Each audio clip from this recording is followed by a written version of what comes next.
अस्सलाम वालेकुम friends, welcome है आपका मेरी छोटी सी होम बेकरी में। जी, तो मेरे किचन में आज बन रहे हैं ये शुगर कुकीज़। जी हाँ, ये वही कुकीज़ हैं जो हम अपने बचपन में खाया करते थे बेकरी से मंगा के, और आज हमारे बच्चे ये शौक़ से बहुत खाते हैं। बहुत फेमस कुकीज़ हैं ये, और बहुत सिंपल रेसिपी मैं आप लोगों के साथ शेयर कर रही हूँ। इतनी आसानी से मैं इनको बनाऊँगी ना 3 इंग्रीडियंट्स के साथ, कि आप बगैर ओवन के इन कुकीज़ को किस तरह से बना सकते हैं। तो मैंने लिया है बाउल। बाउल आपका बहुत क्लीन होना चाहिए, इसमें कहीं से भी ग्रीसी नहीं होना चाहिए और ना ही इसमें पानी होना चाहिए। तो हमें एग वाइट चाहिए, तो हम जर्दी को अलग कर लेंगे। तो मैं हाथ से ही जर्दी को अलग कर रही हूँ, आराम से हो जाती है। अल्लाह ने हमारे हाथों को कुछ इस तरह से तख्लीक किया है कि हम अल्हम्दुलिल्लाह अल्हम्दुलिल्लाह हर काम अपने हाथ से कर सकते हैं। इन छोटे छोटे कामों के लिए हमें टूल की ज़रूरत नहीं होती है। तो ये हमने वाइट पार्ट अलग कर लिया है, और अब मैं इसको जस्ट 1 मिनट के लिए बीट करूँगी। हल्के से इसमें बबल आ जाएंगे, तो उसके बाद मैं इसका सेकंड इंग्रेडिएंट्स डालूँगी। बहुत सिंपल रेसिपी है और बहुत बहुत सिंपल इंग्रेडिएंट्स है जो हमारे घर में अल्हम्दुलिल्लाह मौजूद होते हैं।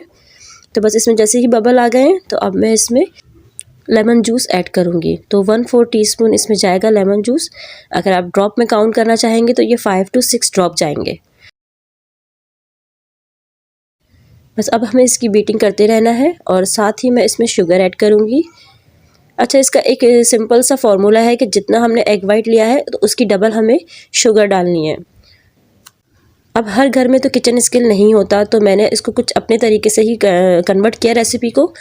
तो जैसे मैंने एग वाइट लिया है वो 3 टेबल स्पून आ रहा था, तो मैंने शुगर ली है 6 टेबल स्पून। अगर आप इसको, आपके पास किचन स्केल है तो आप मेजर कर सकते हैं। जितना आपके पास एग वाइट है उसका डबल क्वांटिटी में आप शुगर डाल सकते हैं।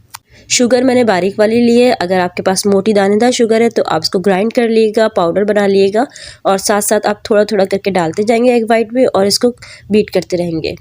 यही सिंपल इसका एक मेथड है, और कुछ भी नहीं है इसमें। कोई मिक्सिंग नहीं करना और कुछ भी नहीं करना आपको ऐड इसमें। बस इसको हमें इतना बीट करना है कि इसमें स्टिफ पीक आ जाए। अभी इसमें सॉफ्ट पीक बनना शुरू हो गए हैं। जैसे ही स्टिफ पीक बनेंगे मैं बीटर रोक दूँगी, और हमारी जो प्रोसेस है कंप्लीट हो जाएगा। बस ये हो चुका है। अगर आप चाहें तो इसमें इस स्टेज पे कलर भी ऐड कर सकते हैं, जिस तरह से बेकरीज़ में पिंक कलर के मिल रहे होते हैं। तो मैं तो बेसिक रेसिपी आपके साथ शेयर कर रही हूँ, तो बस मैं वाइट कलर का ही बना रही हूँ। अगर आप चाहें तो इसमें पिंक कलर डाल सकते हैं। नोज़ल लिया है, पाइपिंग बैग लिया है, अगर है तो यूज़ करें, नहीं तो आप जो अपने किचन के लिए प्लास्टिक बैग यूज़ कर रहे होते हैं आप वो लेके हमें इसको सिर्फ ड्रॉप गिराना है। तो मेरे पास था तो मैं यूज़ कर रही हूँ। मैं खुद से कोशिश करती हूँ कि अपनी रेसिपी को बहुत आसान से आसान बनाऊँ, कम से कम खर्च में बनाऊँ, ताकि हर कोई बना सके। जो चीज़ नहीं है तो आप उसको छोड़ सकते हैं, ज़रूरी नहीं है कि आप हर चीज़ आप लेकर आएँ। घर में काम करने का यही मज़ा होता है कि हम कुछ ना कुछ कर ही लेते हैं। तो ये सारा बैटर मेरा चला गया है। बस बेकिंग ट्रे मैंने अपनी रेडी करके रख ली है। पैन में मैंने बटर पेपर लगा के और उसके ऊपर अच्छा सा ऑयल से ग्रीस कर लिया है, जिस तरह से हमेशा हम करते हैं। ये छोटी छोटी बातें तो आपको पता ही होती हैं अगर आप बेकिंग कर रहे होते हैं, तो ये सबको अल्हम्दुलिल्लाह पता होती हैं, क्योंकि कर रहे होते हैं आप लोग काम घर में। तो अपनी मर्ज़ी का साइज़ आप रखिएगा। बस पहले आप छोटा सा इसको गिराइएगा ड्रॉप को, और उसके बाद इसको ऊपर से उठा लिएगा। बस इसका सिंपल यही एक मेथड है। जैसे हम कुकीज़ को शेप दे रहे होते हैं, तो इसका शेप देने का यही तरीका है। पहले आप ड्रॉप गिराएंगे और उसके बाद इसको ऊपर की तरफ उठा लेंगे, तो एक अच्छा सा पैटर्न सा बन जाता है इसका। और साइज़ आप अपनी मर्ज़ी का रखिएगा, थोड़ा दूर रखिएगा एक दूसरे से, क्योंकि थोड़े राइज़ होते हैं, ऊपर उठते हैं, तो एक दूसरे से जुड़ना चाहें तो इसके लिए आप थोड़ा थोड़ा फासला ज़रूर रखिएगा। इसमें कोई मैदा नहीं है, तो इसलिए इसको कुक होने में थोड़ा टाइम लगता है। बहुत बहुत हल्की आंच पर, जैसे हम चावलों को दम लगाते हैं, बिल्कुल दम वाली आंच पे आपको इसको रखना है।